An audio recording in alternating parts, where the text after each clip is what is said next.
kas ir tā kā augstākā līmeņa izpausmes un zemākā līmeņa izpausmes.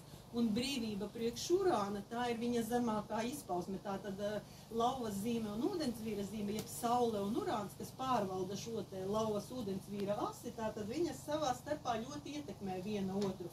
Bet patiesā brīvība ir saule, mana unikalitāte. Ja? Tātad brīvība, radošums un neloģiska planēta. Saules brīvībā nav loģikas. Ja? Tātad šeit ir tas, ka tā nav pirmkārt sociāla planēta, tā ir individuāla planēta. Ja?